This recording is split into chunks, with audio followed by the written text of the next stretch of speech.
अकोट ग्रामीण पोलिसांनी महाशिवरात्री ऑपरेशन यशस्वीपणे राबवत कत्तलीकरता जंगल मार्गाने जात असलेले 45 गोवंश जप्त केले आहेत। ही धाडसी कारवाई 21 फेब्रुवारी रोजी करण्यात आली। या प्रकरणी अकोट ग्रामीण पोलिसांनी गुन्हा दाखल केला आहे। महाशिवरात्रीच्या दिवशी महादेवाचं वाहन असलेल्या नंदी बैलांना जीवनदान मिळाल्याने गोवंश प्रेमीत समाधान व्यक्त होत आहे। मध्य प्रदेशातून जंगल मार्गाने आणून पायदळ अकोटकडे गोवंश कत्तलीकरता आणली जात असल्याची माहिती ग्रामीण पोलीस ठाण्याचे ठाणेदार ज्ञानोबा फड यांना मिळाली। याची पडताळणी करून अकोट नजीक खुंदानपूर परिसरातील जंगलात त्यांनी सापळा रचला। या सापळ्यामध्ये गोवंश घेऊन जाणारा हा जजा अडकला।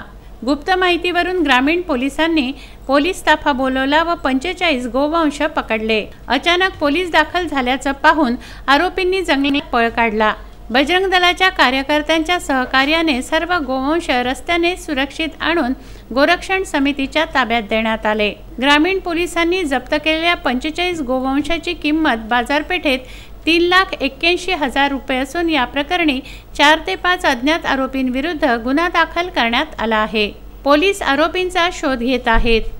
ही कारवाई उपविभागीय पोलीस अधिकारी सुनील सोनवणे यांच्या मार्गदर्शनात अकोट ग्रामीण पोलीस ठाण्याचे ठाणेदार ज्ञानोबा फड, उपनिरीक्षक धर्माजी डाखोरे, नारायण वाडेकर, गजानन भगत, नंदकिशोर कुलट, वामन मिसाळ, अनिल शिरसाट, नंदकिशोर कुलट, प्रवीण गवळी, मोतीराम गोडचर, रामेश्वर भगत, विजय साबळे व RCP पथकाने केली।